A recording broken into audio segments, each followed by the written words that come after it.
আসসালামু আলাইকুম। ইনস্ট্যান্ট জবের পক্ষ থেকে সবাইকে স্বাগত জানাচ্ছি। সো বাংলাদেশ মেরিন একাডেমির 61st ব্যাচের পরীক্ষার সার্কুলার কিন্তু দিয়ে দিবে। এই মাসের শেষে না দিবে না হয়তোবা, বাট আগামী মাসে অবশ্যই অবশ্যই সার্কুলারটা কি করে দিবে, দিয়ে দিবে। সো যেহেতু আমার সার্কুলার দিয়ে দিচ্ছে আগামী মাসে, সময় কিন্তু আর বেশি দিন নেই। সো মেরিনটা আসলে একটু আনকমন প্রফেশন। যেমন তুমি যদি তোমার বাসার আশেপাশে দেখো, ঢাকা ভার্সিটির স্টুডেন্ট আছে, হয়তো আর্মি নেভি এয়ারফোর্সে আছে, বাট মেরিন একাডেমি বা মার্চেন্ট নেভি যেটাতে আমরা বলি সেখানে তেমন একটা মানুষজন আমাদের আশেপাশে নেই। তো দ্যাটস ওয়াই আমরা কি করি, পরীক্ষা বিষয়ে অনেক ধরনের ভুল ধারণা আমরা নিজের মধ্যে পজেস করি, বা অনেক ধরনের ভুল ধারণা আমরা শিখি, বা অনেক কিছু আমরা ভুল ডিসিশন নিয়ে ফেলি। সো কি কি করলে তুমি এত সুন্দর একটা প্রফেশন, মেরিনের মতো একটা ভালো প্রফেশন তুমি ভালো করতে পারো, কিভাবে চান্স পেতে পারো, সবকিছু বিষয় আজকে আমরা জেনে নিব আমাদের আজকের এই ভিডিও থেকে। সো যারা ভিডিওটি দেখছো প্রথম থেকে শেষ পর্যন্ত দেখবা, কেউ ভিডিওটা টানবা না। এবং যারা যারা আমাদের চ্যানেলটি এখনো সাবস্ক্রাইব করেনি, দ্রুত সাবস্ক্রাইব করে ফেলো, যাতে করে তুমি মেরিনের যে কোনো ভিডিও আপলোড হওয়ার সাথে সাথে at any time you can watch from your কি from your from our YouTube channel. So আরেকটা বিষয় জানিয়ে রাখি, এটা হচ্ছে আমাদের অফিসিয়াল হোয়াটসঅ্যাপ নাম্বার। সো আমি এই হোয়াটসঅ্যাপ নাম্বারটা থেকে তোমার হচ্ছে মেসেজগুলো দেখি। তো তোমার মেরিন রিলেটেড যে কোনো ধরনের প্রশ্ন, মেরিন রিলেটেড যদি কোনো কোর্স করতে চাও সে বিষয়, বা মেরিনের পরীক্ষা বিষয়ে কোনো প্রশ্ন, বা মেডিকেল বিষয়ে যে কোনো প্রশ্ন তুমি যদি করতে চাও, আমাকে এই নাম্বারে তোমরা কি করতে পারো, হোয়াটসঅ্যাপে নক দিতে পারো। সো আর কথা না পেরিয়ে আমরা শুরু করছি আজকের সেশনটা খুবই গুরুত্বপূর্ণ, সবাই প্রথম থেকে শেষ পর্যন্ত দেখবে ইনশাল্লাহ। তো শুরু করছি, পরীক্ষা কখন হবে, ভেরি ইম্পর্টেন্ট কোশ্চেন। আচ্ছা, তো আমরা জানি যে মেরিনের পরীক্ষাটা কিভাবে হয়। ফার্স্ট অফ অল হচ্ছে আমাকে আগস্ট মাসে সার্কুলারটা দিবে, এতটুকু আমি কনফার্ম তোমাকে বলতে পারি। আগস্ট মাসে কি হবে, সার্কুলারটা দিল। সার্কুলার দেওয়ার পর তোমাকে একটা ফর্ম ফিল আপ করতে হবে, একটা ফর্ম ফিল আপ করতে হবে।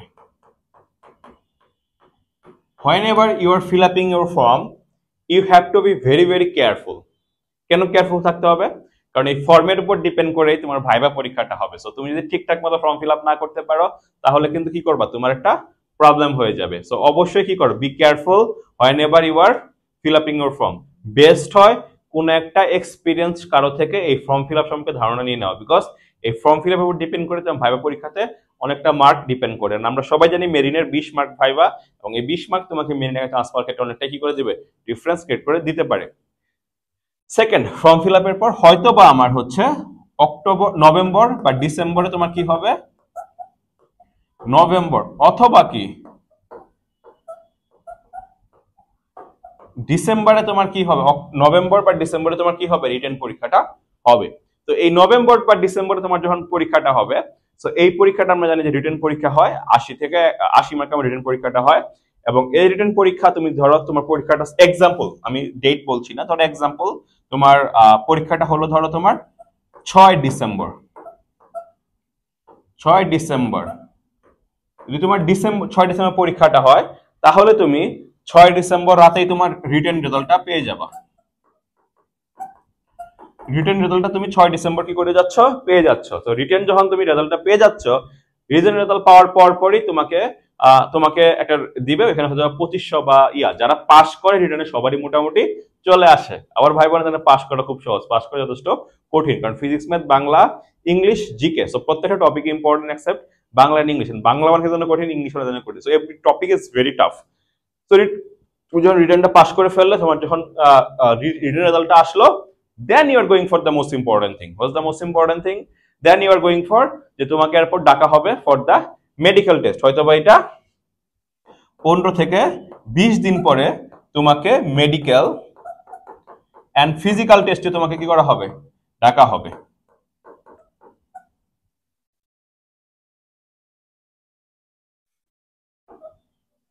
তোমাকে মেডিকেল বা ফিজিক্যাল টেস্টে দুইটা পরীক্ষা একসাথে হয়, তো মেডিকেল এবং ফিজিক্যাল টেস্টে তোমাকে ডাকা হচ্ছে। সো মেডিকেল পরীক্ষাতে তোমার আই টেস্টটা বেশি ইম্পর্টেন্ট, বাকি টেস্টগুলো খুব বেশি ইম্পর্টেন্ট। আমরা হয়তো মেডিকেল নিয়ে তোমাকে একটা সেশন নিয়ে নিব, এখানে তোমরা জেনে নিবা। আর একটা ফিজিক্যাল টেস্ট হবে, ফিজিক্যাল টেস্ট আমারই কঠিন কিছু না। এইটা 15-20 দিন পরে ডাকার পরে আমরা মেডিকেল এবং ফিজিক্যাল টেস্টে আলাদা একটা সেশন আমরা করে নিব, যাতে করে তুমি জানতে পারো কি কি চেক করা হবে। সো 15 থেকে 20 দিন পরেই তোমাকে ফিজিক্যাল টেস্টটা হলো, ওইখানে কিছু সংখ্যক বাদ যায়, তারপরে তোমাকে হয়তো বা 10 থেকে 12 দিন পরে তোমার কি হবে, ভাইবা হবে। সো এই ভাইবার পরে তোমাকে আবার একটা রেজাল্ট পাবলিশ করবে। এই রেজাল্টের পর তোমার কি করবা, কে কি চান্স পেলো, কে কি চান্স পেলো না, এবং কে কি ওয়েটিং আছে সবকিছু তোমার চলে আসবে। So that's the all procedure of your marine academy exam. So এই যে পুরো প্রসিডিওরটা, এটা পাস করা কিন্তু একদম খুব বেশি যে একটা সহজ এরকম না, এটা তোমার ভার্সিটি অ্যাডমিশন টেস্ট বানানো অ্যাডমিশন টেস্টের মতো না। So that's why you have to take a preparation from a very good sector বা from a good platform. So that's why for a very long time we are here, we are giving the suggestion, we are taking the classes about the Bangladesh Marine Academy. So that's why if you want to have a very good course, যদি marine স্বপ্ন থেকে Bangladesh মেরিনে chance পাবো, আমাদের এই নাম্বারে হোয়াটসঅ্যাপে knock করতে পারো। You can enroll our course and you can start your preparation very easily. So this is the steps what you have to face in Bangladesh Marine Academy exam. So we are done with this. Then result কখন দিবে? So আমি আগের সেশনটাতে result কখন দিবে পুরোটা কি করে দিয়েছি ইনশাআল্লাহ, একটার মধ্যে আমি পুরোটা ক্লিয়ার করে দিয়েছি। এবার আসি হচ্ছে কোন একাডেমিটা ভালো, এটা নিয়ে অনেকে কোশ্চেন করে যে কোন একাডেমিটা ভালো। বাংলাদেশে সরকারি মেরিন একাডেমি তো 6টা, আমি যদি নামগুলো বলি, Bangladesh marine academy Chittagong, Bangladesh marine academy, Bangladesh marine fisheries academy Chittagong, দুইটা ওইখানে, বাংলাদেশ মেরিন একাডেমি তোমার Pabna, Bangladesh marine academy Sylhet, Bangladesh marine academy Rangpur এবং বাংলাদেশ মেরিন একাডেমি বরিশাল। এই 6টা তোমার হচ্ছে কি বাংলাদেশ মেরিন একাডেমি আছে বাংলাদেশে। সো এই যে মেরিন একাডেমি গুলো মধ্যে ভালো কোনটা, হ্যাঁ যদি আমি র্যাঙ্কিং করতে চাই সবার আগে আসে আমার চিটাগং মেরিন একাডেমি চান্স পাওয়াটা। তুমি যদি আসলেই মেরিনার হতে চাও, চিটাগং মেরিন একাডেমি আমি সিটিজিতে লিখে this is the best, this is the best if you get chance here, because this is the first main academy of Bangladesh and all the procedure and the demands of the, because তুমি তো এখানে পড়ালেখা শেষ করে তুমি তো একটা জবের দিকে যাবা। অন্যান্য মেইন একাডেমি গুলো ভালো, আমি এখানে কম্পেয়ার করব অন্যগুলোর মধ্যে, বিকজ অন্যান্য একাডেমি যারা মন খারাপ করতে পারে, but Chittagong is the best, rest is coming after that. So if you want to get a very good job, if you want to shine in your life, so go for the Chittagong main academy. This will give you a very big result inshallah. So লাস্টে আসতেছে যে মেরিনের career কেমন। অনেকে question করে যে ভাইয়া মেরিনে তো পড়লাম 2 বছর, তাহলে আমার কেরিয়ারটা কিরকম। সো কেরিয়ার মেরিনে তুমি 2 বছর পড়ালেখা শেষ করে ফেললা, শেষ করার পরই তোমাকে কি করবে, একটা শিপে তুমি উঠতে পারবে অ্যাজ এ ইন্টার্ন। ইন্টার্নশিপে তুমি মোটামুটি $700 মতো স্যালারি পাবো, $700 প্লাস স্যালারি পাবা। এন্ড এটা তুমি 6 থেকে 8 মাস ধরে ইন্টার্নশিপ পিরিয়ড চলবে। এন্ড আফটার দ্যাট তুমি হচ্ছে আবার ব্যাক করে তোমাকে আবার একটা এক্সাম দিতে হবে। এক্সাম করে তোমার হয়তো বা তোমার 4 বছরের মধ্যে তোমার গ্রাজুয়েশন কমপ্লিট হয়ে যাবে, মানে তুমি অনার্স যেটা এটা কমপ্লিট করে ফেলতে পারতেছো। ওটা তুমি শিপে থেকে করতে পারো, শিপের বাইরে থেকে করতে পারো। সো দেন 4 বছর তোমার ক্যারিয়ার শেষ। ইন্টার্ন তোমার কিন্তু জব কেস হচ্ছে 2 বছর পরে জব ক্যারিয়ারটা শুরু হয়ে যাচ্ছে। তারপর তুমি ইন্টার্ন শেষ করলা, ইন্টার্ন শেষ করার পর 4 বছর যে এক্সাম দিলা, ওই টাইমে এক্সামের সময় তুমি হয়তো শিপে থাকতেও পারো, না তুমি বাইরে থেকেও প্রিপারেশন নিতে পারো। তারপর তুমি শিপে উঠে গেলা। শিপে উঠে যাওয়ার পর তুমি যদি ভালো একটা মানে ভালো একটা রেজাল্ট নিয়ে বের হতে পারো, তুমি বাংলা খুব স্টার্টিং এ তোমার ইয়াটা হবে $1700 মতো, যেটা প্রায় $1700 তোমার কি হবে স্যালারি স্টার্ট হবে এখান থেকে।